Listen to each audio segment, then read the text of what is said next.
Hey, what's going on? This is Paul Koskey, Embracing the Day, and I'm here with Robert Hollis, a legend in the network marketing industry. He's been documented as having 46 people, no, 44 people, with crediting him with helping them reach millionaire status. And I'm just really, truly stoked in being able to be able to have some time to talk with him. And so, without anything further than that, I just wanted to say hi, Robert. Welcome out. Well, Paul, thank you very much. I know that you and I have gotten a chance to talk a couple of times, and I'm really looking forward to this interview. So, any way that you and I can help other people get a clear understanding of what we can do to help them, that's what it's all about. So, thank you, Paul. All right, great. Well, let's start out by the first question I want to ask is, tell me a little bit about Robert Hollis. What has been the experience of being Robert Hollis in this industry? Well, I love that last word that you said, in the industry, in the profession, because that's a lot different than what my experience has been as to be Robert Hollis in the last 52 years. Half of my life has been involved in this profession by learning to hang around extremely successful people, and that's where I've been able to find, you know, dreams beyond my dreams, beyond my dreams. I sat there and think 26 years ago when I thought what I would love for my perfect day or for what I wanted to create, while I was on this planet. I'm not even a thousandth or a millionth where I am today. So that's one of the really, really cool things. But before that, I was just, they say you become who you hang around, and I was just a blue collar worker, an auto mechanic. My friends were electricians and carpenters and worked in the oil field out of Williston, North Dakota. And I just was taught, listen, you make enough money to buy a used vehicle, and maybe enough money for a few beers at a bowling league, or play darts and play pool, and that's basically what you do. You try to do your Yeah. best. And I got hurt on the job, and when I got hurt on the job and got put on workman's comp, my income went to less than a third. I was making $900 a month, and I started losing everything that I had. I had doctors tell me I couldn't be a mechanic anymore, and I was like, God, what else am I going to do? And so, I mentioned his name again, Sean Hennigan, this guy that I just met that was dating my cousin, said that he ran into a guy that was making 62,000 a month. And my first thought, Paul, was like, BS. People don't make that kind of money. And he said, I seen it. It was attached to the pay stub. And he's expanding a company, and he's looking for people, no experience necessary, that he can train and mentor on how to do this. And I just knew I needed to meet this guy. And so that was really my second mentor, because I had one mentor that was in my mechanics world, and then my new mentor on life. I don't know if you've heard me share this, but not too many people that will watch this video were born with an owner's manual, and so so you not only don't have an owner's manual, but you'll realize that the people that you hang around that taught you the things that you're supposed to do didn't get one either. So we're all just doing our best trying to figure this thing out. And so when you hang around people that did find an owner's manual, usually in a book like Science of Getting Rich, or Think and Grow Rich, and you find out what these books have done for other people, you go, wow, maybe I can connect with some individuals that have a better lifestyle that I could learn. And so that's what's happened to me. So it's pretty amazing. Okay, great. How did you get involved in network marketing then? What happened? Well, I didn't know I didn't know what an entrepreneur was. I didn't know what marketing was. I didn't know what mentorship was. I sure in the heck didn't know what network marketing was. And so, to be straightforward with you, Paul, and I always am, then you never have to remember what you say. is that, Yeah. when I was introduced to my mentor, I just thought this guy was, a guy that trained people how to be successful in the company. I understood that we had to market the product. At the time it was water filters, and I did understand that people needed them, because he was good with his presentation, but he was all based around people skills. So believe it or not, it was like probably 18 months. I can remember when someone asked me if I was in a network marketing company, and I was going, I don't know. and, and so I thought that was pretty unique from my perspective too, because I knew that I needed to make money to provide for my family, and this was something new that I could learn, and that's what I did. So getting exposed to the network marketing arena was something that I was sitting in a presentation. Everything that he was showing me made sense. It was stuff I never heard before. So, it was neat to hang around successful people and have them mentor me. I was able to make $1 million before the age of 30 by hanging around the right people. It doesn't make me any better. I'm an average person that intends some above average things. That's all I am. Yeah. Well, I think, there's an interesting difference in people's style. I think I understand the fact that you have to be someone that relates to people, and you have to be able to help people develop that, what you referred to, I think, before is that pop, that point of passion or whatever, where they actually get something that they haven't understood before. Right.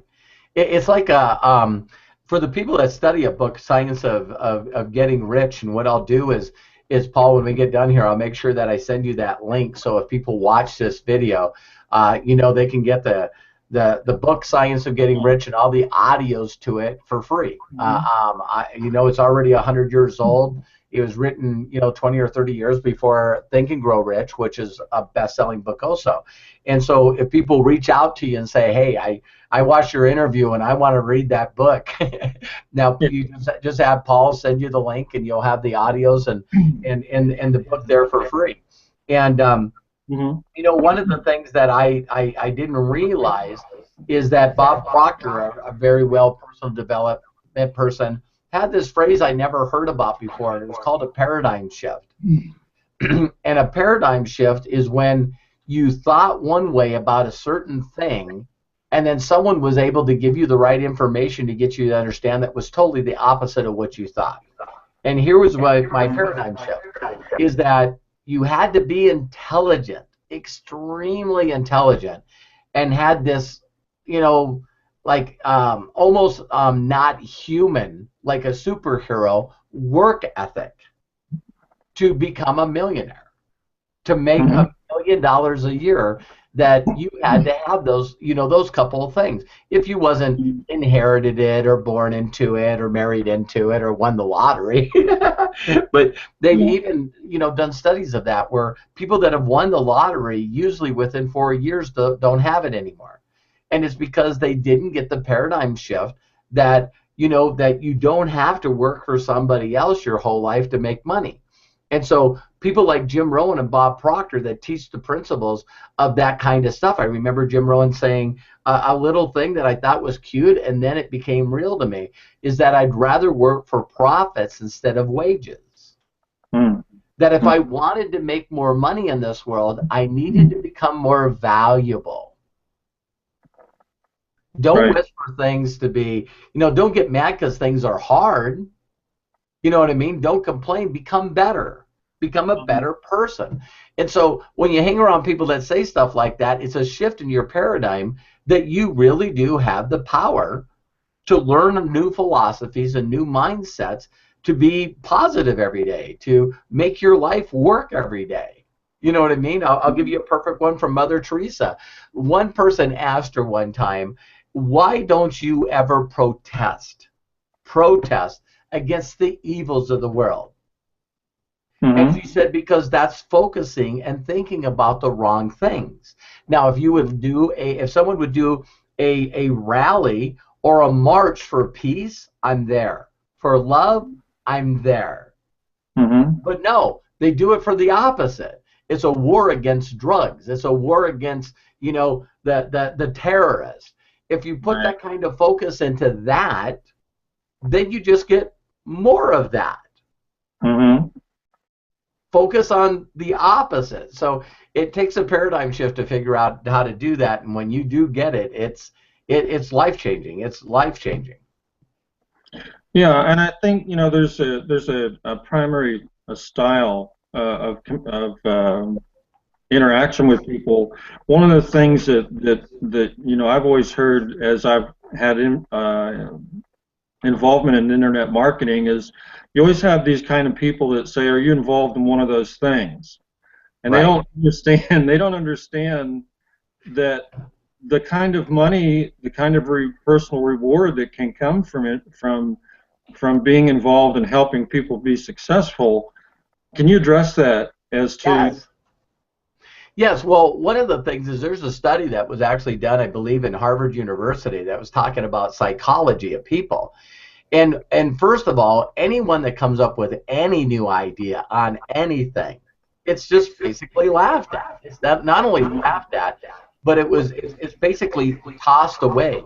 To bring up something I just recently seen on television, there was this guy that was debating this other guy, and he was saying, you know what, that there was 10,000 peer reports that came out from science, that there's this thing called global warming, and there's only two that says it's not happening.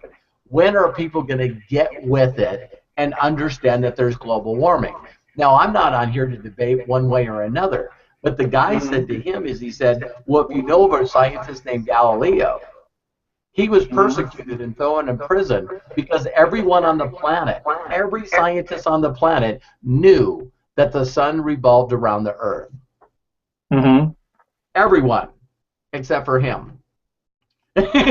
So just because a bunch of scientists say something a certain way, it's not the certain way. So, first people are opposed to it because they don't understand it. If we don't understand it, then we just want to laugh at it. And then as it moves more into reality, then all of a sudden people actually oppose it. There's still this group of people out there, Paul, and I know you know of them, that the internet is the work of the devil. It's like, oh my God, the internet's like, it's killing our kids, and oh my God, they get on this soapbox about how bad. So it's not only opposed, but it eventually almost becomes violently opposed. So you can see the threat that it has in other countries, because you look at North Korea or China, and they're limiting people to the amount of stuff that they can see on TV and the internet. They don't want an educated group of people. You know what I mean? And so then finally what it does, it goes into the next phase where it's accepted. It's 100% accepted. And that's where we are today. Paul, I don't know if you heard the statistic, but not only do we have 10,000 people that are retiring a day right now called the baby boomers. 10,000 people 10, a day. Yeah. And it's going to be for the next, 6, 7 years? But guess what audience is the largest group of people that are getting on Facebook and Twitter right now? Mm-hmm. The same group. The same group. Why? Because some corporation or something says, hey, Paul, you're 62 or 65. It's time for you to go.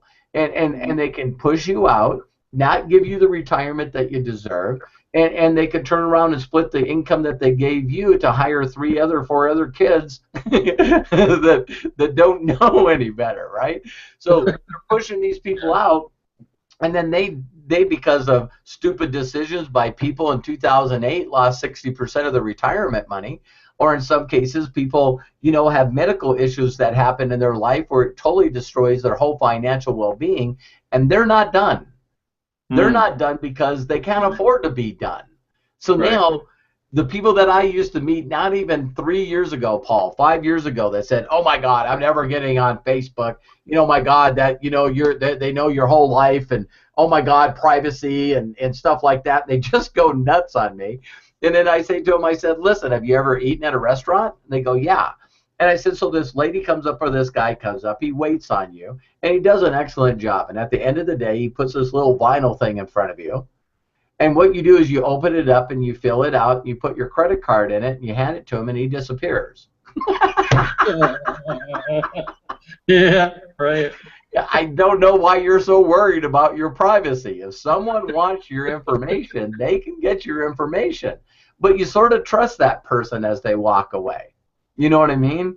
So, so people got to understand that, yes, there's bad people everywhere, but you plugging into a marketing cash flow thing that people are making billions of dollars with. I talked about it last night on a training, where you look at all these young kids that started AOL and Google and Yahoo and YouTube and Twitter and Facebook, and they're all people that are under 40 years of age that are all multi-billionaires.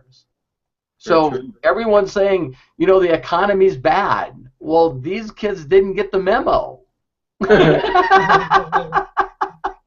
Yeah, I know. Well, it's interesting because I've always heard this saying that success breeds success, and I've seen in situations where families that uh, are successful in business, and generally by the second or third generation, the business is basically goes under because maybe the principles weren't taught, maybe they were just given too much, they weren't taught really what to do. I'm so respectful of the fact that you have three sons that are all doing well and successful in the business, and I've gotten to know Junior somewhat through Melody, and but you know, what would you say to the fact that um, if you don't come from that kind of a background, if you haven't seen that kind of expansion in your mind as to what's possible, how you can turn that around in your own thinking? Well, the way that you got to do it is just a couple of neat steps when it comes to anyone that has any problem. It could be someone that is having difficulty with any kind of addiction in their life, or maybe something that has to deal with depression or whatever. The whole concept is being aware that you got a problem. You can't change what you won't acknowledge. So for people that watch this video, if they would just acknowledge that life is not the way that they know that it should be, why is other people doing things and having a fulfilling life and relationships and it's not for them? Well, the normal group of people, believe it or not, probably 98% of the people fit into a category, Paul, where they won't acknowledge that they got a problem. They're like, everything's okay, it's great, it's awesome. So first, if you acknowledge it, the second thing is, okay, I got a problem, or I would like life to be better. I would just like life to be better. The other part of my, in my book, I talk about is just being humble enough to ask for help.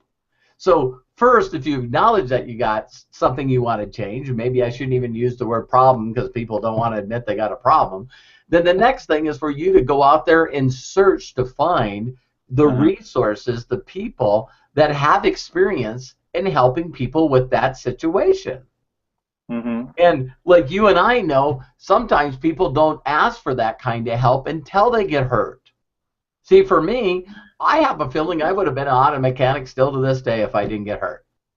So I had to have a doctor look at me and say, Robert, you messed up your knee so bad you won't be able to support your own weight and be a mechanic anymore. You're going to have to find a different career path. Mm-hmm. So imagine if someone, said that to the watchers of your video. Hey, the way that you make money right now, that's done. Do something different. It's amazing how open-minded you can get in a hurry. It's not, I can't do that. It's, I need to do that. You know what I mean? It's so funny how fast your mind changes. I'm going to learn this if other people did it. So when you ask for help, Paul, then you find people that are successful, and I say, don't buy into the hype. Find people that are documented in helping other people succeed. You want to talk to the students that they have. I said this, Paul, in a recent interview, and it really rang home to a lot of people. If you were going to bring your son or daughter and you wanted them to learn martial arts, and so first of all, there's all these different styles that you can learn, right? So let's say that you just picked one style. For instance, my sons are all black belt in Taekwondo. That was what I love to do. And so you walk into two studios, and one studio or a dojo, you walk into it and there's trophies around, and you ask the guy that runs the studio, what are the trophies? And he says they're all mine. They're all mine. I won this, I won this, I won this, I won state games, junior Olympics, I've won professional events, I've won this. And you go, wow, impressive, very impressive. And then you walk into another dojo and you go, and he's got more trophies, or she, and they got more trophies, and you go, wow, what are all the trophies? And they go, oh, those are all the trophies that my students won. That's better. How easy is it to pick who you want to learn from? Right? So one person's good, person's good, and also is good at teaching. See what I mean? And so I hope that answered your question. It's like because as soon as you hang around people, every one of us that watched this video, I learned to drive from someone that knew how to drive. Right. It was a great concept, really. Yeah. So some people are out there trying to make money online, but the people that they're learning from don't know how to make money online.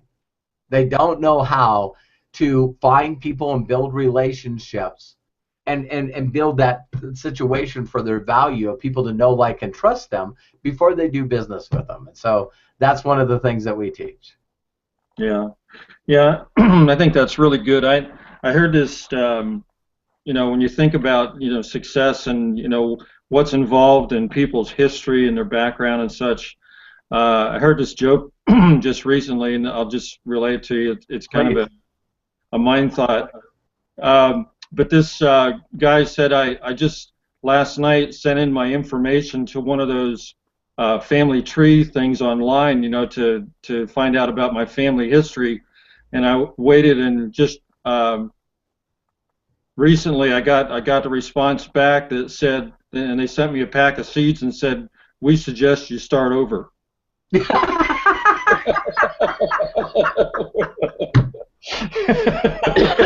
That's a good joke, Paul. I gotta use that one. It's like start your family tree over, or what was the classic one with the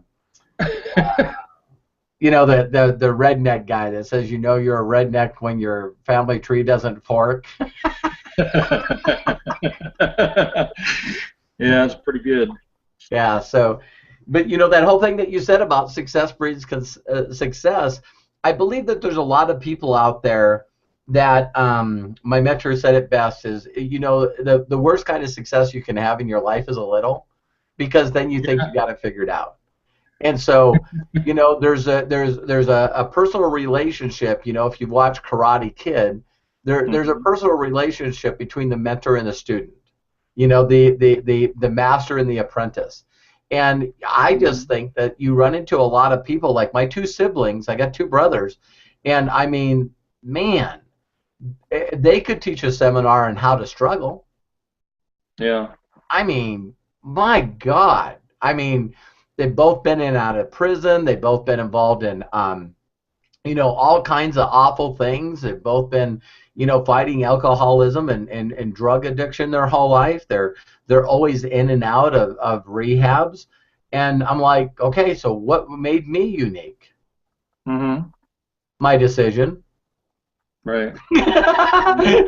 All it was I decided to make a decision that I didn't want to, we all came from the same broken up home. I lost my father, when he disappeared when I was 13. My brothers were, 10 and 8, and they decided to treat the rest of their life like they're a victim. Right. And I decided to, hey, listen, I decided to break the chain. I didn't want to be anything like my parents. So that's where I think sometimes that comes from is, those kids grow up around a successful parent and they might not be balanced, so they watch their family become successful, but they never really got any personal time with them because they were too focused on success. So they go, I don't want to be like you. That's the last thing I want to be like. Yeah. Well, I think that's true, and I think one of the things too that's happens with people, at least my experience has been, like, I think it's so important to get documented, and I think that's one of the things that has been missing in my success is getting documented quickly in anything, because people lose interest if they don't see the success coming, and because of that, some people, they fall away and they lose hope because they don't see that in you. Now, how important is that? It's very, very important. So from the day that you started, and I give all my credit to my mentor for doing this, is he goes, the second that you don't make yourself the issue and you make someone that's already documented the issue, you now break that chain. So I was taught to go out and, first of all, get up every day, do my prayer time, and then I would watch one of the training videos that I got from him. And when I watched the training videos that I wore out, there are VHS tapes, I'd wear them out. I'd watch them so much and take notes over and over and over again that when I learned it, then what I would do is share it with others. Not as a trainer, Paul. What I would do is I would call you up and say, Paul, listen, man, I just watched this training and I'm just blown away with the stuff that I learned. I really like you to see it. And when I promoted it that way, everybody wanted to see it. When I wanted to teach what my mentor taught me, no one wanted to listen to me. Mm-hmm.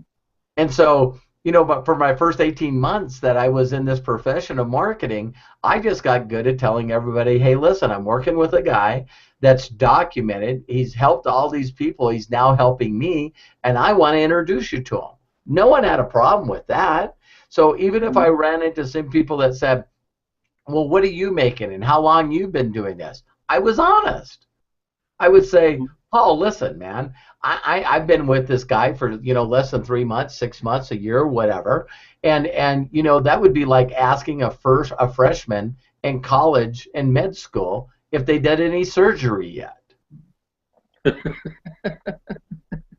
So I'm telling you, if you want to look at my income or how long I've been involved, that's not impressive. I want you to meet this guy that's teaching me, and I want you to ask him how much he's making. Mm-hmm. See what I mean? So right. did I get good at not making me the issue. Even if people say, well, what do you do? I would say, to be honest with you, I'm a broke auto mechanic on workman's comp. Mm-hmm. But I'm not going to be there for long. Right. Because I'm learning from and fill in the blank. And so, you shared with me some names in our conversation, before. And I can remember the first time that I talked to John. He's successful in this profession.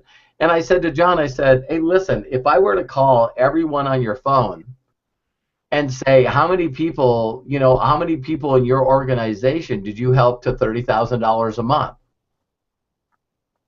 Mm-hmm. And he goes, nobody.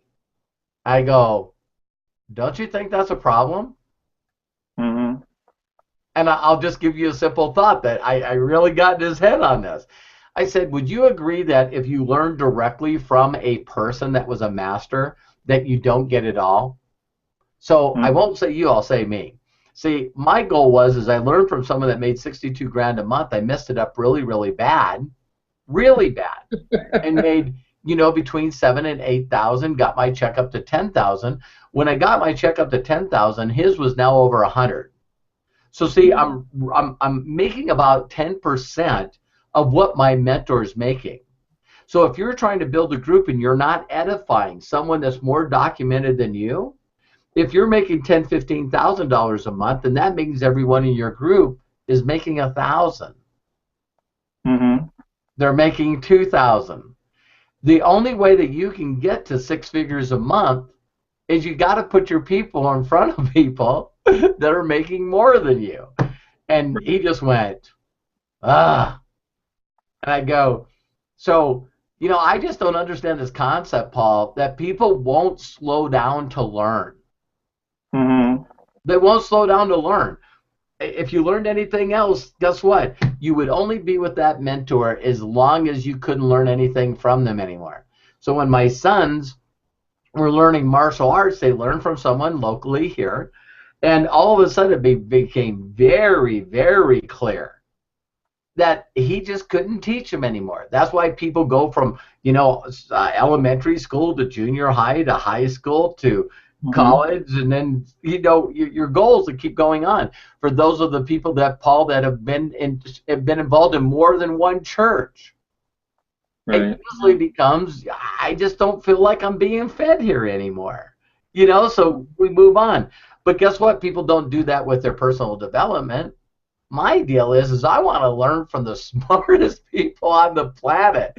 I want to pay, $20,000, $30,000 to spend a few hours with Richard Branson. Mm-hmm. See what I mean? I want to learn from people that challenge me. I want to hang around people like Bill Austin that gives $110 million away a year to charity. Yeah, wow. See, those people, well, hey, Robert, Robert made 2.5 million last year, and Bill Austin's like, man, you know how many kids won't get fitted with hearing aids because I couldn't do anything if I made 2.5 million. It's like you just like, oh, okay, I just like you see. So I tell Right. people that are too busy doing the same thing over and over and over again is the definition of insanity. You need to admit, you can't change what you don't acknowledge. You got to humble yourself and ask for help, and you got to seek for mentors that are making so much and are so documented that when you mess it up, you're making more money than anyone that's around you. Yeah. Yeah, that's good. And I think that's one of the things that really attracted me to you. I've known people that have been successful, but having documentation of having helped other people reach the same level or above, is an incredible opportunity, and I'm grateful for that. I've heard you mention in the same in your trainings so far that I've seen that the saying that if they can do it, you can do it. Uh, what's identified in this statement? I think I've always been good at prospecting or getting names. Okay. Well, the problem or the thing that I'm trying to understand the difference is sorting. Now, in one of the trainings, you talked about how you just talk to as many people, say as little as possible, as quick as you can. However, then to take that another step further than that, how do you know who to spend time with? How do you sort people? I think that's where I need some help. Sure. My philosophy of doing this business is I already know that that there's four categories of people. I got taught this in a number of different analogies.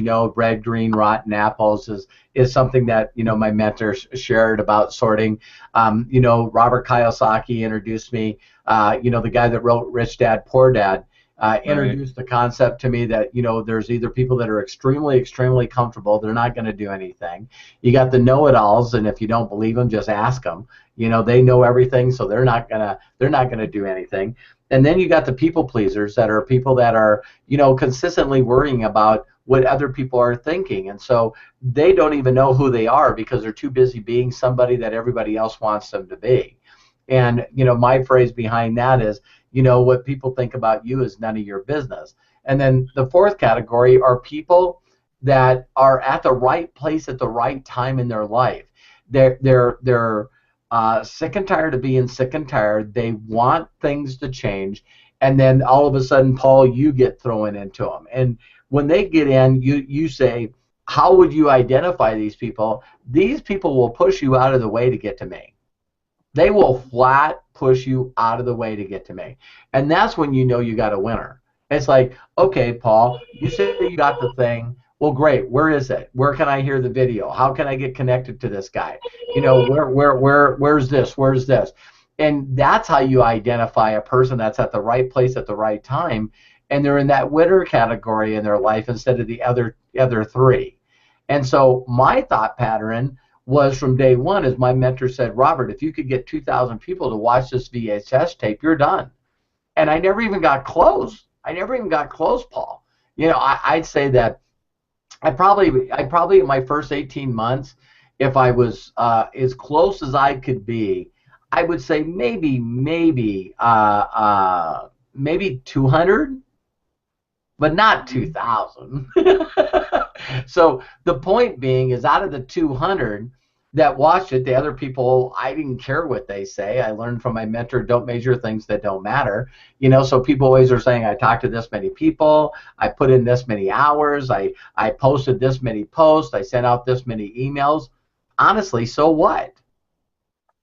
You don't measure things that don't matter. Olympic athletes don't measure the amount of time that they practice. They just don't, because their goal is to win a gold medal. Their goal isn't to tell everybody how many hours of practice they put in. They could care less. You know what I mean? How many times did you shoot the basketball? What? All day, every day. You know what I mean? It's silly, but average people want to measure. the stuff that doesn't matter, because they think that that's how you base success. It's not. You base success on the amount of people that get enrolled and do something and get a check. That's what you base it on. So I don't care how many people I got to talk to find the people that are at the right place at the right time, Paul. And they'll say, listen, that you caught me at a perfect time. And trust me, they'll even say statements like, I was just praying for this. You know what I mean? And so it's different to find that person, Paul, than being really, really good at prospecting and presenting and closing. And you get people in at the wrong time in their life, and they do nothing. So now we not only got their money, then they got the product or service, and then the next thing you know, they're on the witness protection program.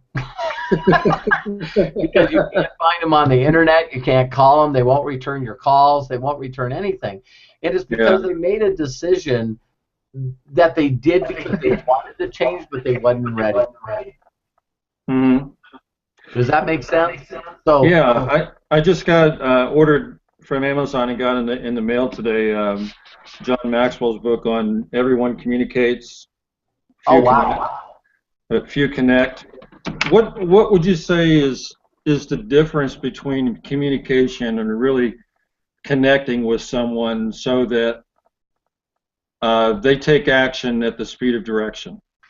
It's simple. It's being sincere, and it goes from what is called, we all start out young as children, and we're dependent on everyone for everything. And then that's where people have trouble in their teenage years, because that's where we're trying to find our uniqueness, and we're also trying to find our independence. Then we finally get out on our own and we're independent, but people don't realize that there's one other step called interdependence.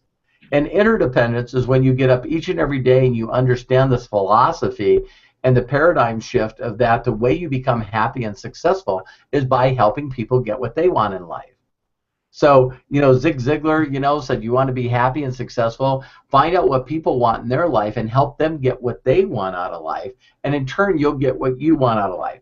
Now, for the 95%ers or the 98%ers that watch this video, it still will not ring true to them. They'll say, I don't understand the concept of helping other people, and by helping other people, I get my bills paid. Mm-hmm. You see what I mean? So the difference between connecting and being part of community and getting fulfillment and happiness in your life, like you really made a difference, is when you can shift that mentality of every day, you get up and you become, instead of a taker, you become a giver. Instead of becoming a fighter, you become a giver. So now when you're talking to people, they can feel, Paul, that you're listening to them, because God gave you 2 ears and 1 mouth, and you're really genuinely, sincerely concerned on finding out a little bit about them, what they're going through, how you can help them get where they need to be. And that's connection. That's connection. The other, there's so many companies out there right now that are teaching the 21 steps to an effective close. They're clueless. They're totally clueless, because closing someone to do something against their will, then they just wake up the next day with buyer's remorse, and you actually put them in a worse position. That's why I allow everybody to come into my company and learn for free. I don't want your money. I want to build value. I want to give you content. I want to get you information that you've never had before, so that you can learn to know, like, and trust me. Know that I'm not trying to get in your pocket. I'm trying to help you.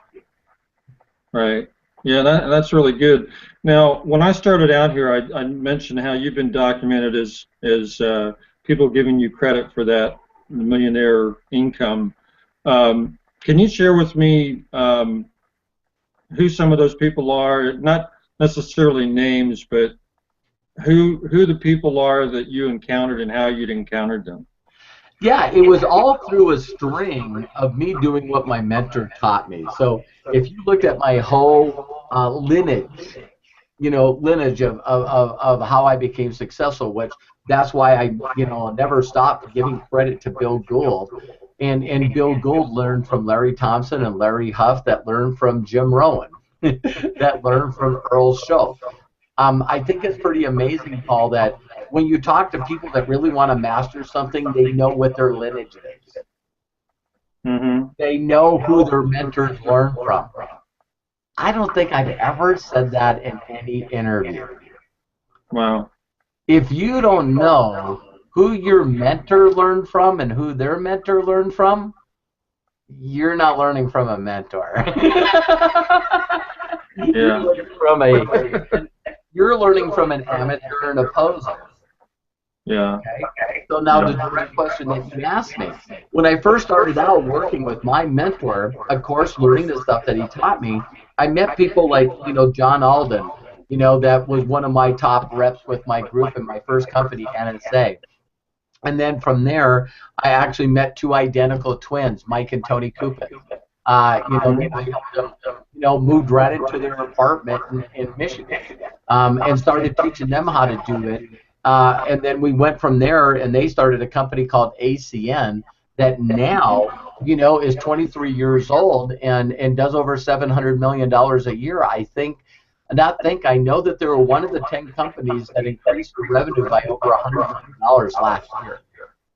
Wow. So those two guys, I ran an ad in the newspaper, Detroit Press, met this incredible, beautiful girl named Lynn Martinez that was dating at that time Mike Kulis.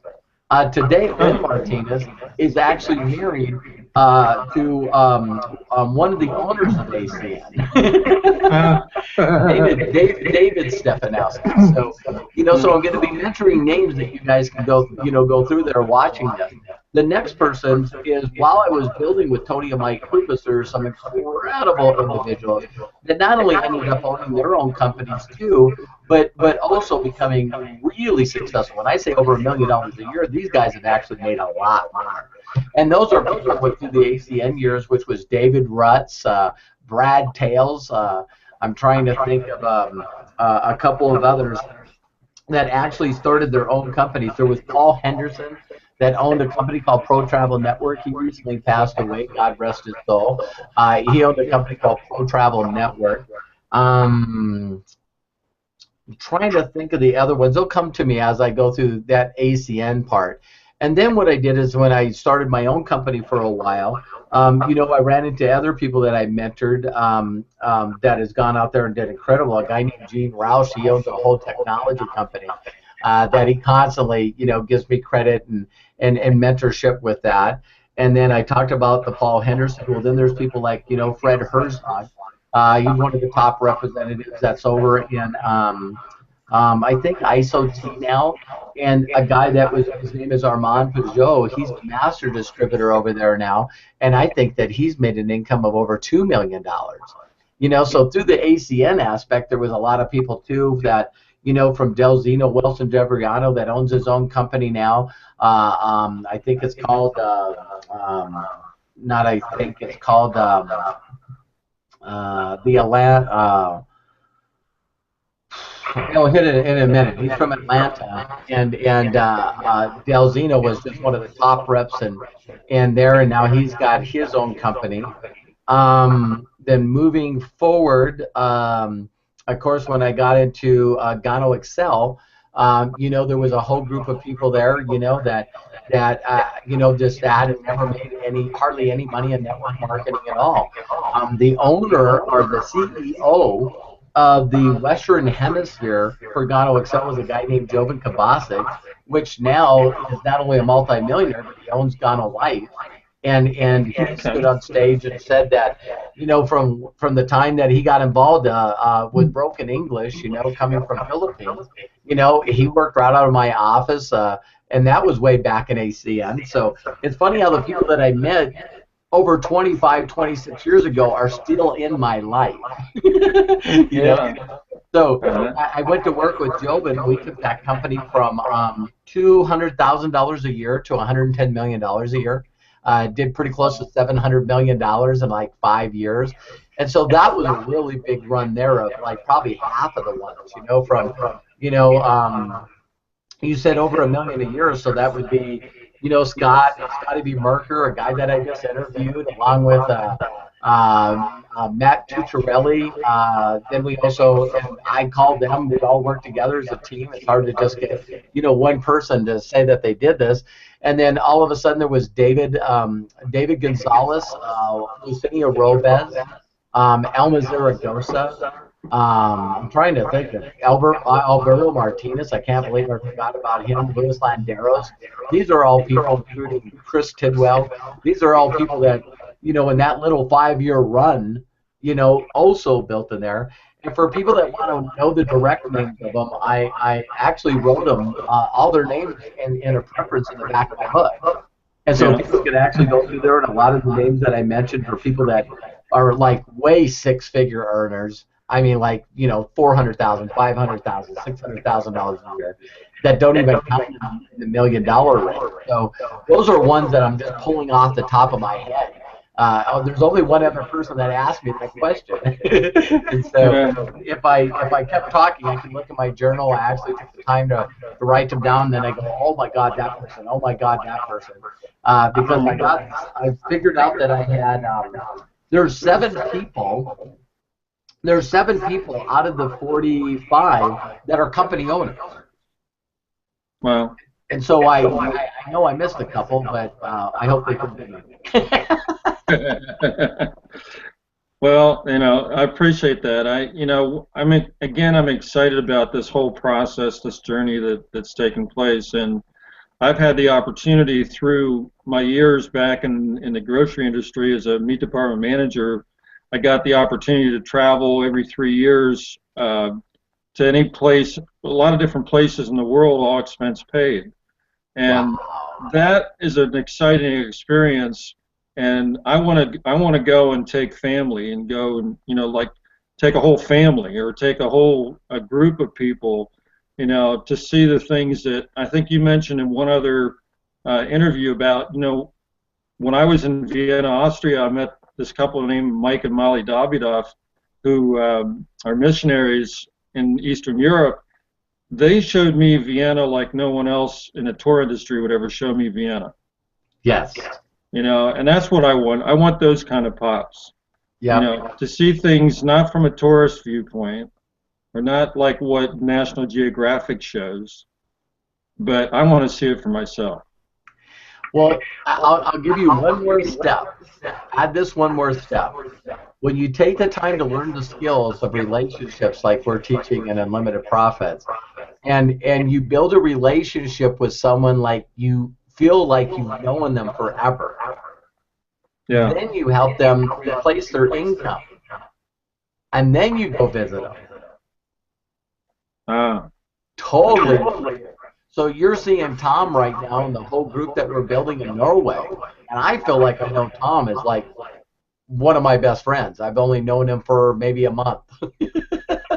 So I know with him and his, his brother Hans and one of his good friends, Dildar and Frank. I know when I go to Norway, that is going to be a fun time. I grow up with people that were born and raised there. Are you kidding me?